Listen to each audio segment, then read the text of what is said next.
All right, James, thank you so much for being with me today. You and I have been friends for years, and we've spoken about so many different things. And it was only when I was speaking to you about this whole podcast series that I'm doing that you told me a little bit about your experience of coming out and how that affected your friendships, and which is surprising because we're good friends. And it never came up in conversation, which is odd. Right? Yes. So already I'm questioning our friendship. But, but before we go there, I just want to say, I want to put a little caveat in. Of all the other guests I've had, there's always been something which I've been able to relate to. And your experience is something that I actually have. I have nothing. I tried to think about it and I just came up blank. So if I ask questions which seem insensitive or stupid, just put it down to naivety. Feel free to call me out on it. I feel very safe here. And generally when anyone asks me questions about, being gay, which is not exactly the most important thing about me, but it is one aspect of my life. As long as people are asking questions, I'm not offended. It's more important to share information, I think, than be professionally offended by questions. Love that. Thank you. Okay, so I think really where I want to start is, when did you start making sense of your sexual orientation, your sexuality? Can you remember? It was quite young. I knew I was different. I mean, I didn't know what it was called. I didn't know there was a label for it. But I was thinking about this just yesterday, in light of our recent conversations. And I just kind of realized that there was I was young. It might have been first or second grade. There was this kid, Neil, who I just thought he was the cutest thing. Had eyes like Bambi, huge doe eyes. And there was a little girl, Diana, who I think had a crush on me. And she was always interested in playing with me. And I really only had eyes for Neil. And when I look back at it like that, my mother was like, all he does is talk about Neil. Neil was absolutely adorable. And I think maybe that's kind of when I was like, I mean, as my my teacher at the time called my mother in, she said, James is very special. He's very, very special child. And my brother's like, yes, I know. My brother being modest as always. Oh, absolutely, I know. He's wonderful. She said to me 2 weeks ago, she said, I look back and I think maybe she meant gay. I was like, well, she got there in the end. Well, thanks for showing up, Mom. Yes, I think that's exactly what the teacher was telling you all those years ago. But did I know what it was? No, I just knew that I was maybe different, and quite early on. Okay, so then that's in first grade. So for us, that would be when you're like 6. Well, anyone Yeah, would be 6, 7 years old, right? Very So young kid. Yeah, I mean, I remember my first crushes around that time. I actually don't remember my first crush. I just remember being teased incessantly by my sister. But then I got that too. right? And then you move on into, so middle school, so age 12, 13. That's when we start to become a little bit more vocal about the people we like, And that's I mean, if you're a kid that's different, that's a really difficult age. I really struggled with feeling different. We had come from another country, so we moved to the United States from Canada, and we were already, by that age, we were already different. We looked the same as everyone else, but we spoke slightly differently. We kind of thought differently. So I always felt slightly like an imposter in that sense. And then knowing that I was different, I wasn't particularly great at sports. I take that back. I wasn't great at team sports. Fabulously uncoordinated and accident prone. My parents very much decided that the path for me was anything I could play on my own and didn't interact with other people, largely because of the sheer volume of medical bills that they were getting in from my injuries. But, I felt much more different. And I think having a brother and sister who are quite similar in age and going through school at the same time and seeing how my brother kind of sailed through athletics and social situations and things like that. And he just seemed to fit in, with the Americans, with the whole scene. He just kind of fell into it. And it was no problem for him, where I always felt like it was much more of an effort. And that's difficult, but I suppose it's also what you know. That's all you know. So it's just, I can look back and say I found it difficult, but at the time, it's it was what it was.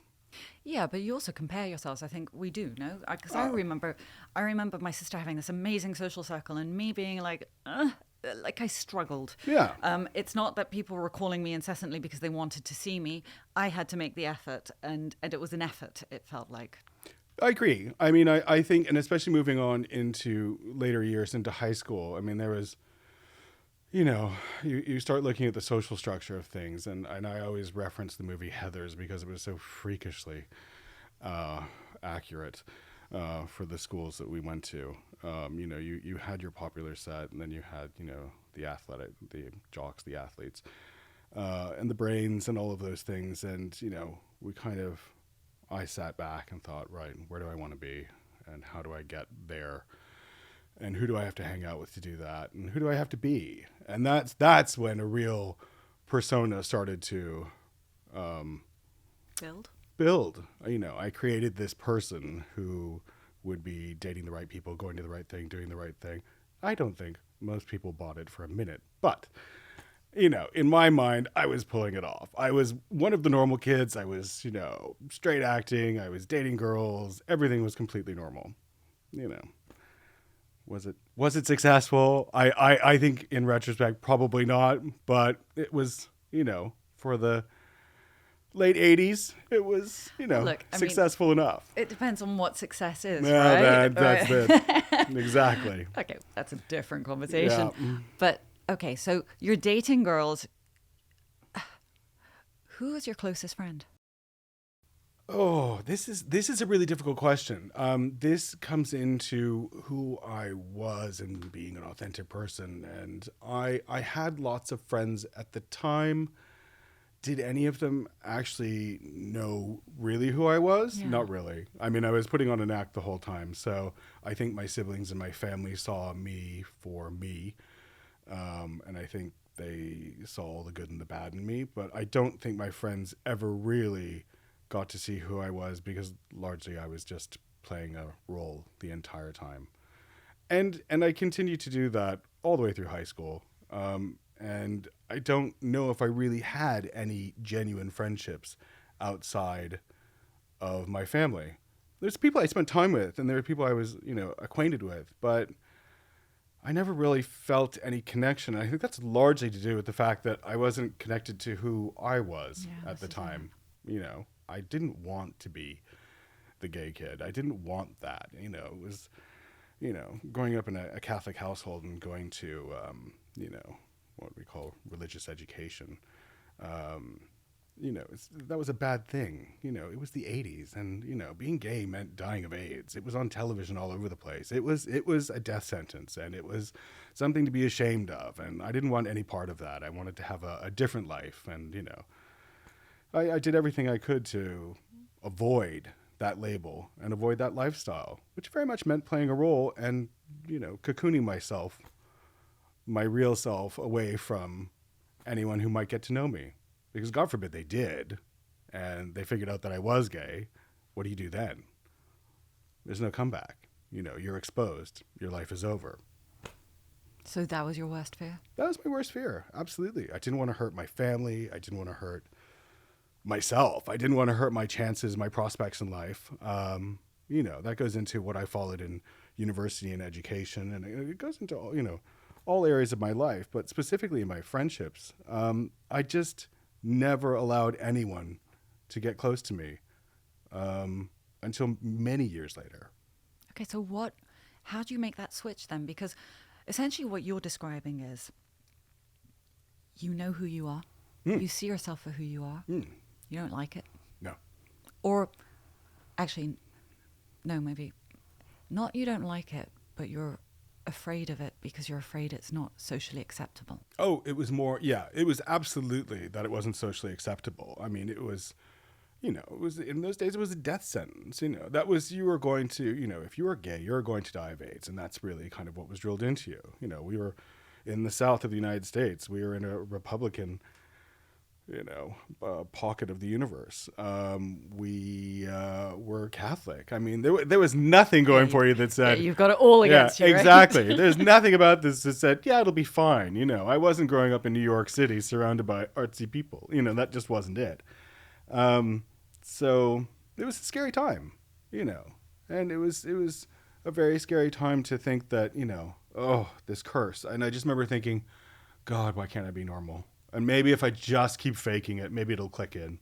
The whole fake it till you make it. Maybe it'll just click in. Did you ever identify anyone else around you who was gay? Oh, absolutely. I mean, my mother was completely oblivious to it. God bless her.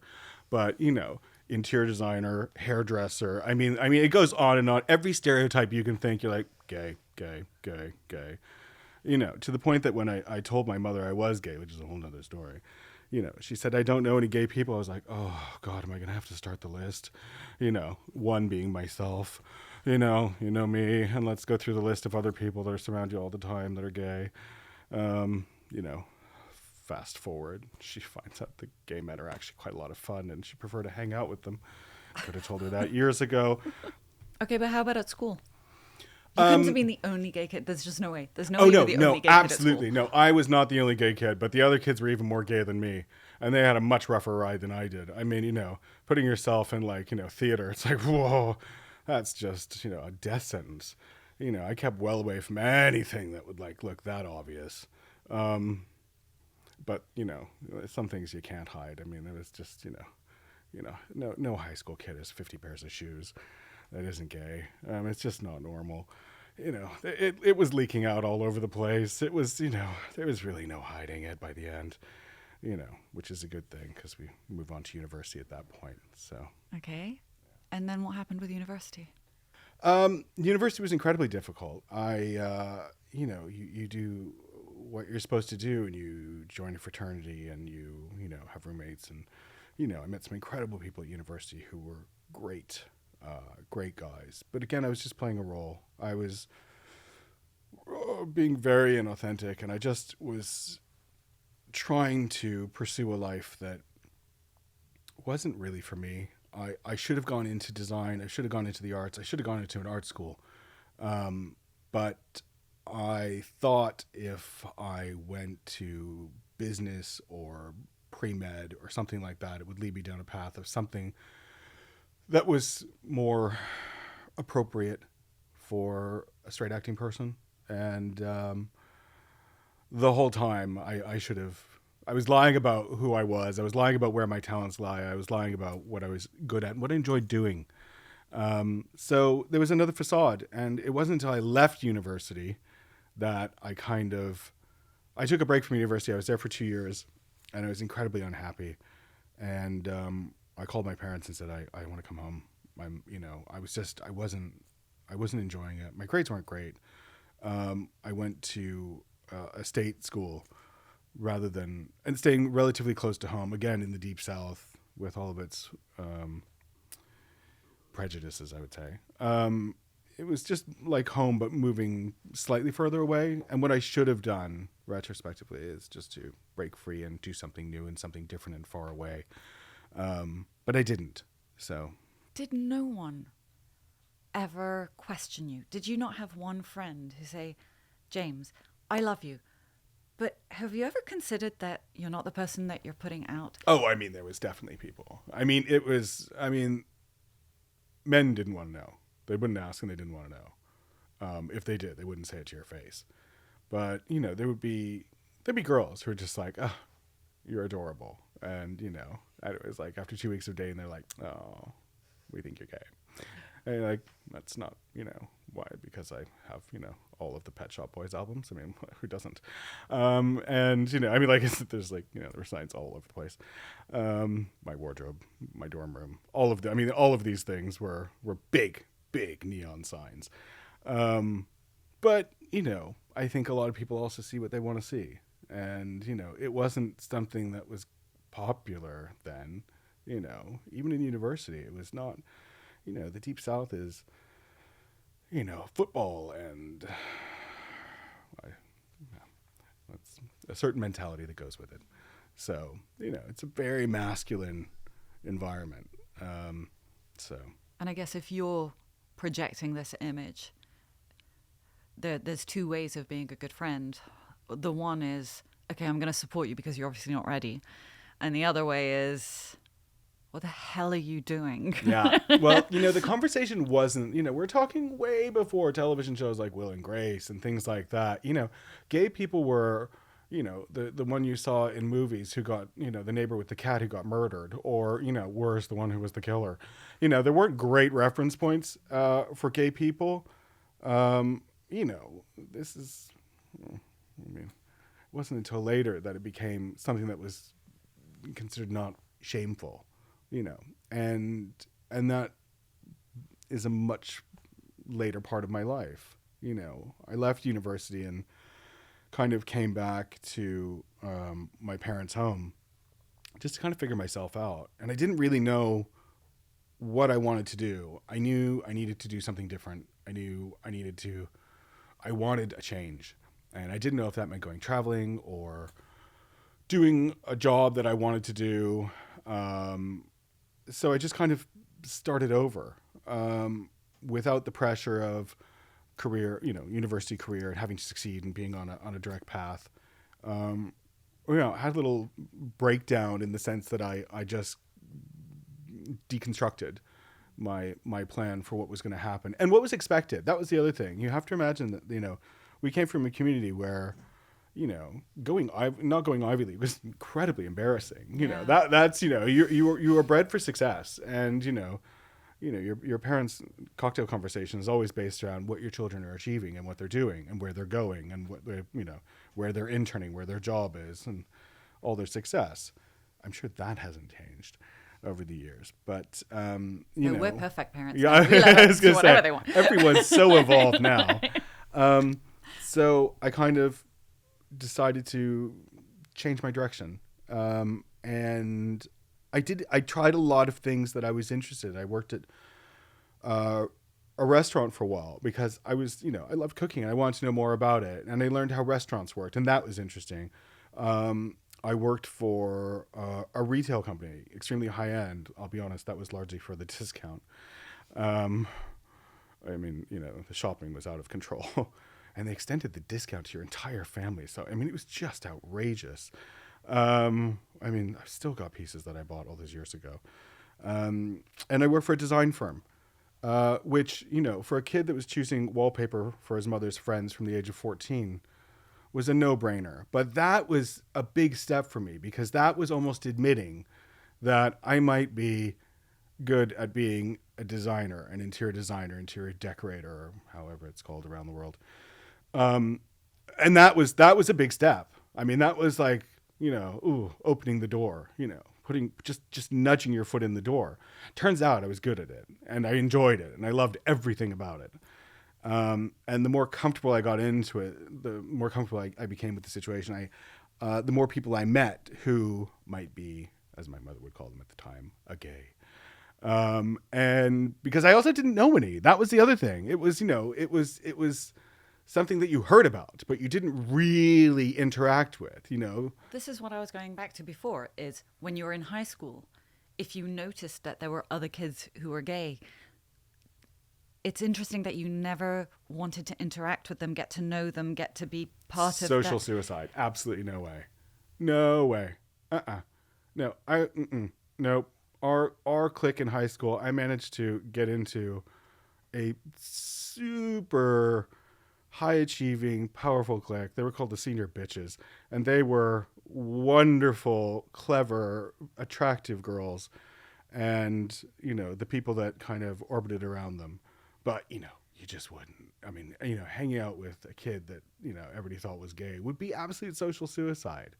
So I was hiding from everyone and had no contact with anyone who actually might have been a guide at that point, whether my age or older. I had no one to confide in, and I had no one to talk to about it. It was incredibly lonely, incredibly difficult, and explains, I think, why my friendships in that time, I don't really consider my friendships outside my family, I should say. I don't really consider friendships. My friendships within my family, because we saw each other all the time, because we lived together. My siblings and I were so close in age. They were essentially school friends and siblings, and the people I lived with.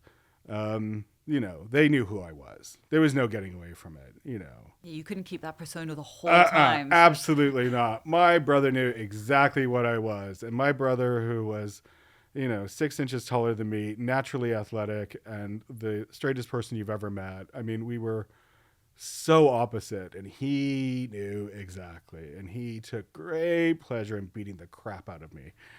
And my sister, I mean, I think she knew. She always knew. She said she always knew. But, she would never bring it up, So, again, it goes back to that thing of the good friends who wait for you to be ready to own who you are versus the friends who just support you and allow you to play that persona. And it seems as if that's the difference you've got between the friendships that you had going through high school and college versus the friendships you had within your own family system. Yes. I mean, there's one of the two that's endured. And I think it's very much my own fault for that.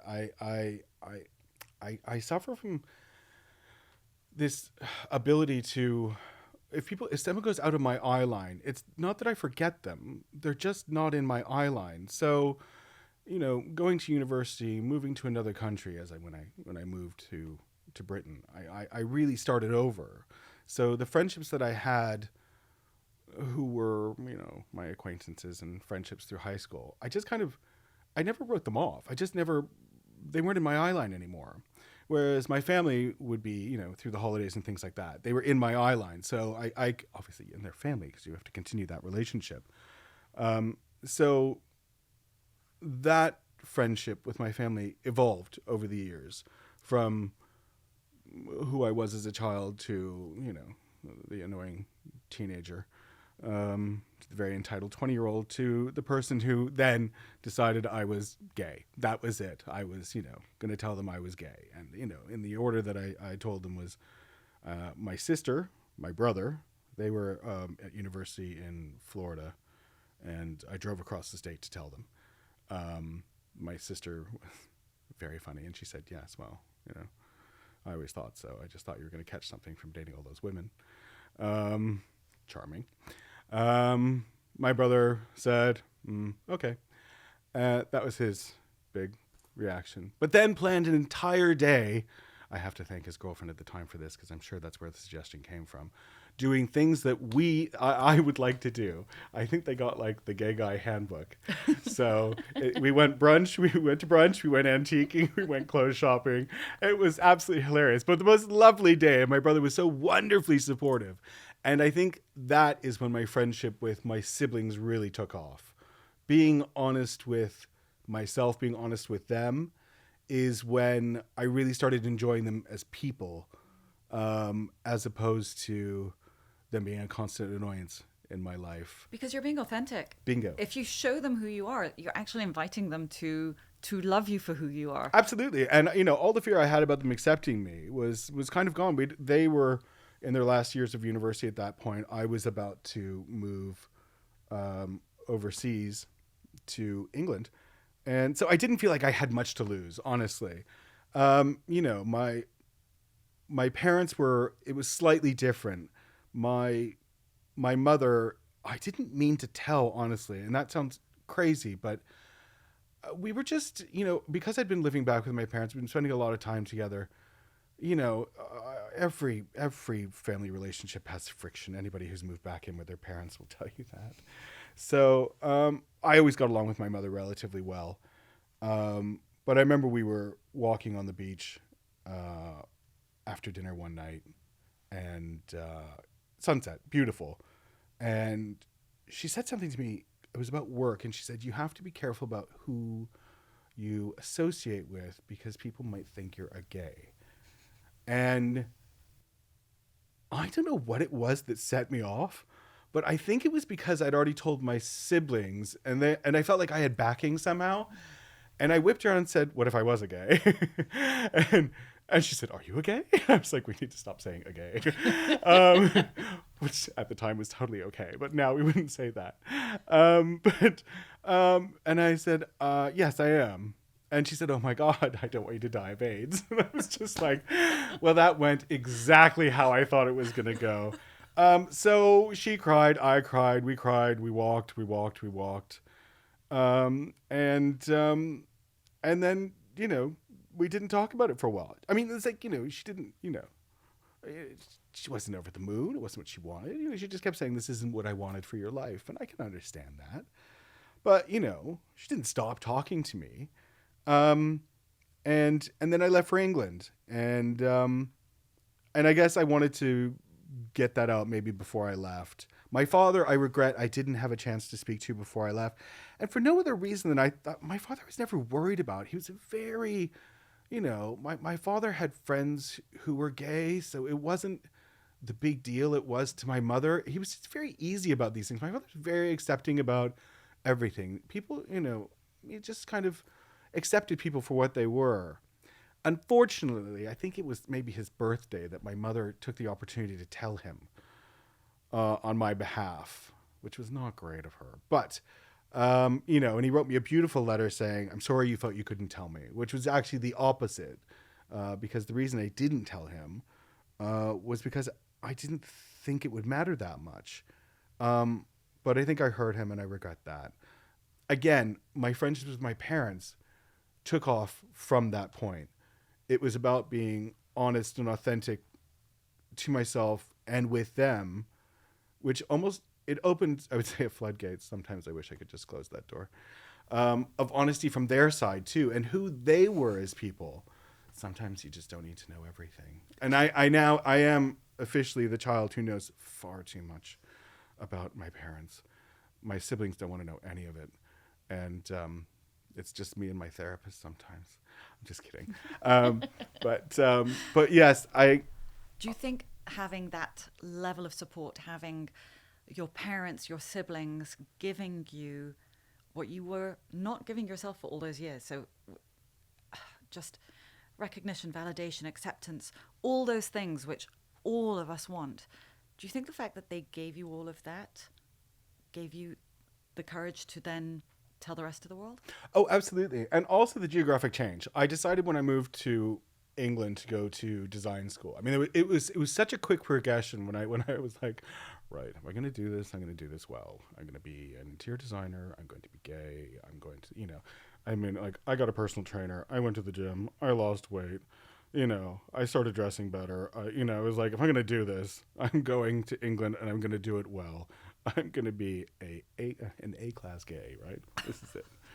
We're going to excel at this. We're going to excel at university. We're going to graduate with honors. Did it. Have a personal trainer the entire time. Go to the gym 6 times a week. Did it. Just really be at the top of my game. Fantastic wardrobe. I was, the wardrobe endures. And accessories. And the accessories. It's an addiction. So, yeah, absolutely. And it was really nice to have the backing of my family, to go to a foreign country and really start over, but know that I had the backing of my family who were then my friends. And that made a big difference. They weren't just the people that I was genetically related to. They had become friends at that point, and really enjoying conversations with my brother and sister and enjoying conversations with my mother, who I absolutely adore. And I very much consider one of my good friends in addition to being my mother, which is something that wasn't necessarily the case before. So I think that's interesting that those friendships that I obviously still have with them today, I really categorize as friendships as well as family relationships, if that makes sense. Yeah, which is lovely. But I think also there's something to do with age that comes with that as well. I think, when you were younger, your parents had to parent you a lot more. And there's a boundary that parents can't really cross. You're not there to be your kid's friend. You're there to be their parent. And sometimes being a parent is really rubbish because you have to put in boundaries. You have to tell them no. You can't let them do whatever they want. You have to be the bad guy. And that can affect the friendship element of the relationship. But as you grow up and age, you do less of that as a parent. And that allows for more of the friendship style relationship to enter, I find. I would agree, and I think I would say that I think because of this event, my mother and I are closer than my siblings, maybe. And I don't mean that it's not a favorite thing, because that's obvious. No, I'm kidding. It's genuinely, I think, when you get to a point where you're just being brutally honest with your parents, it brings you closer. Yeah. And I think there is a slight distance with my siblings and my mother, maybe because they haven't had to go through this. It's the only thing that I can explain or think explains it. I don't know. I think when you go through something big in your life and you've got someone there supporting you and they've actually been through it with you, that it's not that you're closer, it just strengthens the bond in a different way, I think. I would agree. It was my mother and I ended up being the two people who were there at the end of my father's life. And it wasn't through lack of my other siblings visiting and doing their turn. It just happened that I was there. And it again, the bond I have with my mother, my friendship with my mother, at that point, you're going through such a, someone who's in a hospice, and she'd been going for, months, and I ended up just being there for the last bit. But it's such a surreal experience, and you become so close, and you're so exhausted. And everything's so dark and bleak, and at some point everything just becomes a bit funny, because you're just so tired and you're so spent, and the smallest things make you laugh, and it's not appropriate for everyone's story of losing a parent, but I was talking to my mother about this last week, just things like having to go and pick out an urn and going to pick out flowers, and it happened to be close to Valentine's Day, and we're sitting in the middle of this florist. And there's everything. And again, we're in the deep South. At this point, they'd moved to Georgia. I mean, even deeper in the South. So, there was everything from a heart made of ugly red carnations to Jesus on the cross made out of carnations. I mean, it was horrendous. And we're trying to choose funereal flowers, and my mother just keeps choosing the orchids. And the woman just kept saying, "Those are fake orchids. Those are silk." And my brother's like, "So I can put them in my living room after the funeral." And she was horrified. But I find all these stories very personal, but very funny. And our friendship, grew even through that horrible time. And it does today still. My mother's a great friend of mine. And I think informs a lot of the friendships I have with some of my clients who are older, and how I relate to them. I have a deep affection for my older clients. I find them very clever, very wise. They're very secure in who they are. And I have huge respect for that. But I also find them incredibly funny. Wildly funny. I mean, just wildly funny. So, yeah, I think that's all stems from my relationship with my mother, I suppose. Okay, so then what about your childhood friendships and the friends that, you left the States, you came to the UK, you've just come out. In theory, you've got the same opportunity to strengthen those bonds. I never really went backwards. When I moved here, I never went back.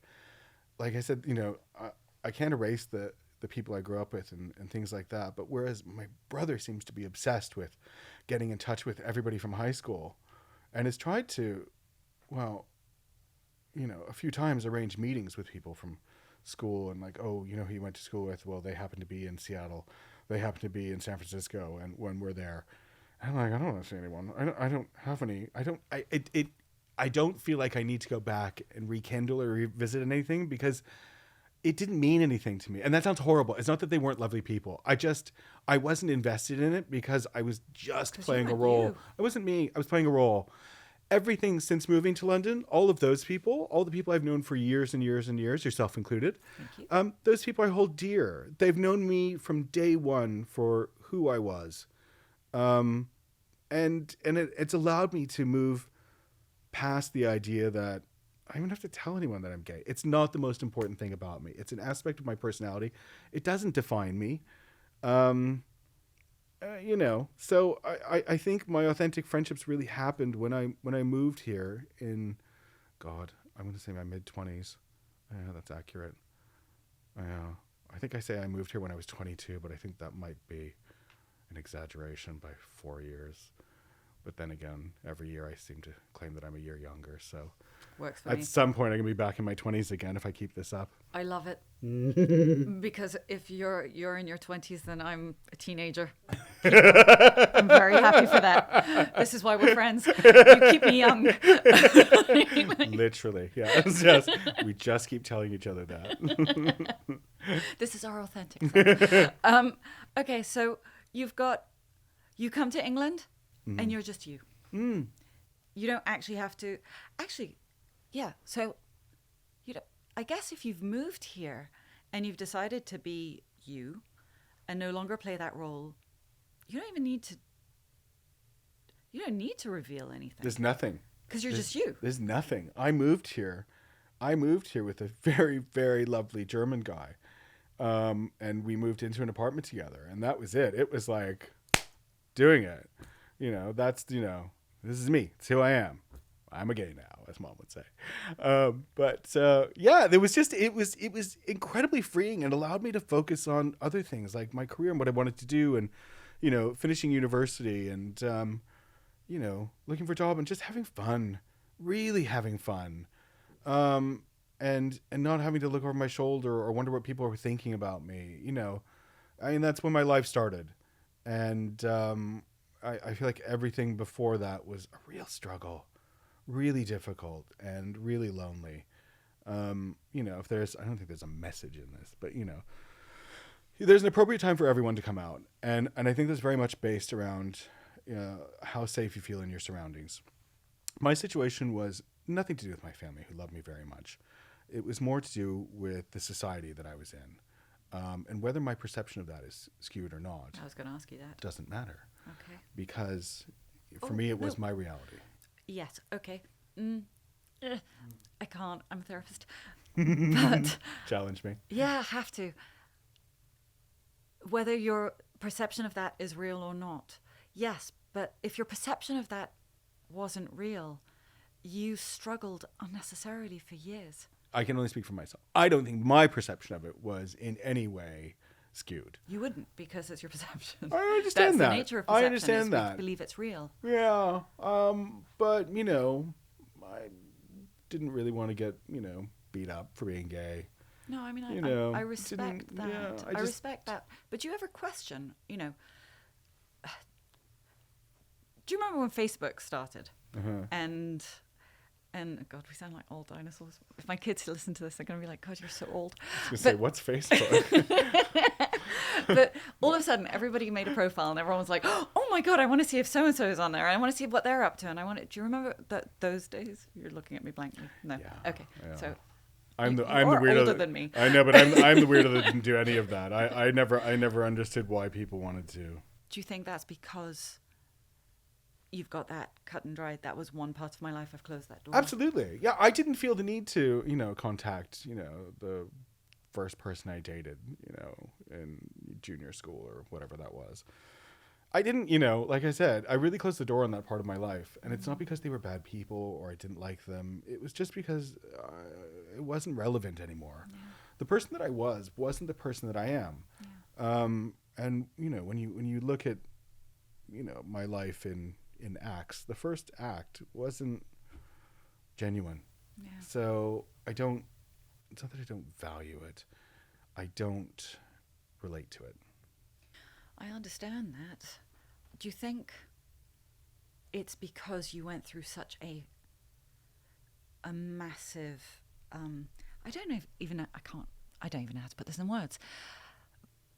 All of your friendships in high school, junior school, middle school, whatever it is, you weren't you were playing this role. Absolutely.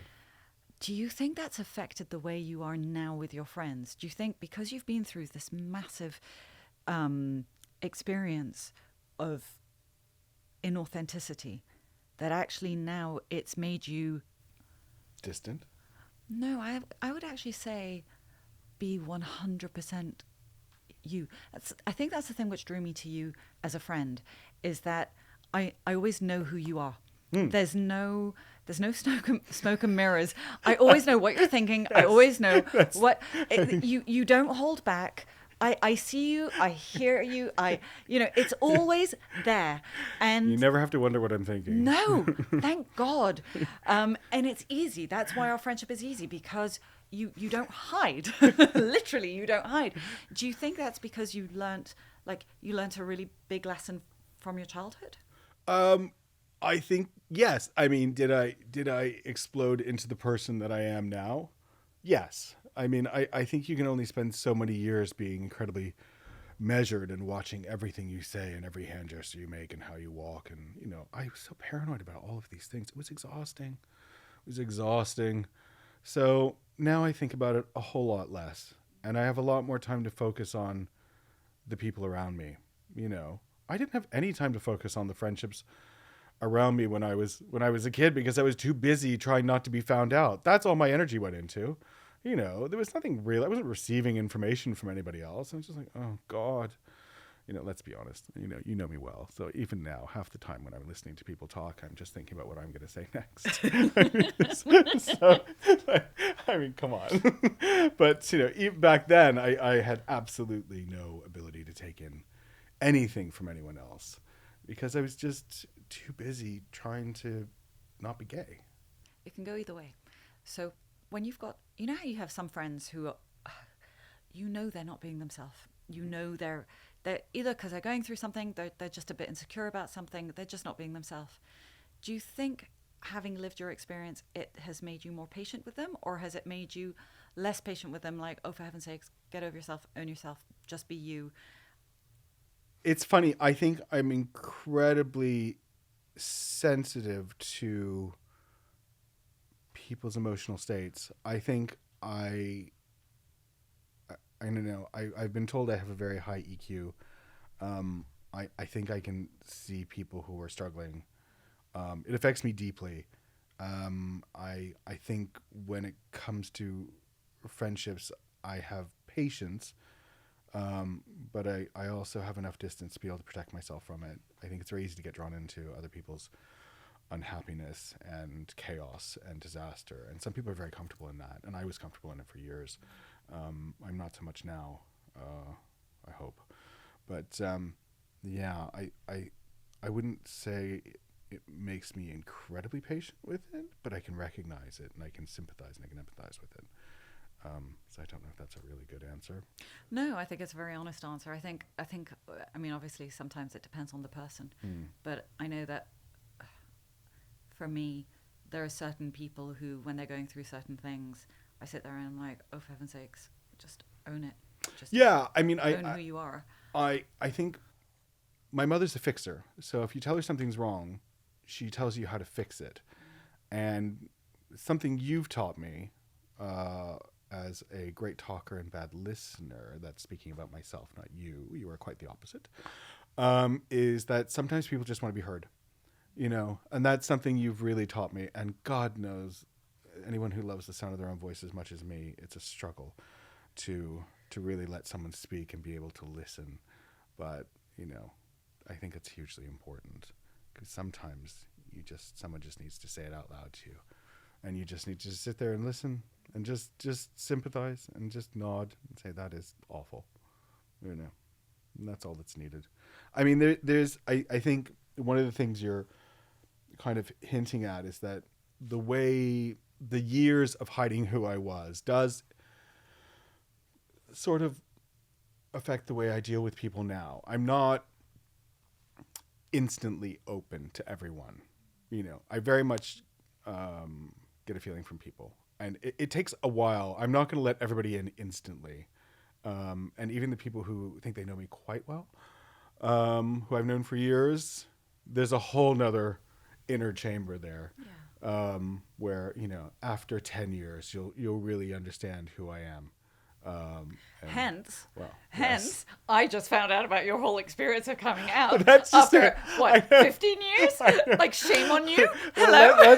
Let's be honest. You wooed me into a place of safety. I mean, you toured me around Selfridges for how long?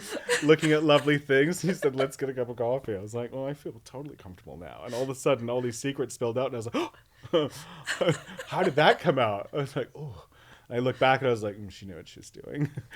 No, it took me 15 years to learn how to do it, okay? Yeah, it was that little stroll around Fendi. I was like, after this, I'm an open book. Yeah, I can still play the person who is present but completely unavailable. I can still put on a show for people I don't want to get close to me and don't want to know me. But I think once you're in, I'm pretty authentic these days. Yeah. I hope. Yeah, I think I would agree with that. I think I would definitely agree with that.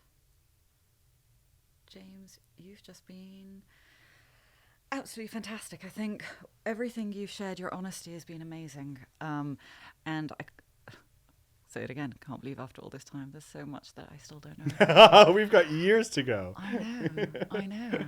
I'm trying to work out who's the good friend and who's the bad friend here. No, don't be silly. You've always been a wonderful friend. No, I'm joking. But listening to you makes me, it actually validates some of what I've been thinking, saying, doing over the past few years in my life, be it for myself, my therapy practice, these podcasts, everything that I do. There is that thing of, until we see ourselves and are ready to see ourselves for who we are, listen to our own needs, our desires. I don't really think we can authentically have true friendships until we do that for ourselves first, because then you put yourself out there and you invite others in to actually see you for who you are, listen to you, befriend you in the way that you need them to, accept you for who you are, value you for who you are. But the story you've just shared of your life with me, until you valued yourself, you were never going to have those deep, authentic friendships that you deserve. And thank you for sharing that. As I said, it's for me, it's just validation. I really appreciate you coming today. Thank you so much. It's been absolutely my pleasure.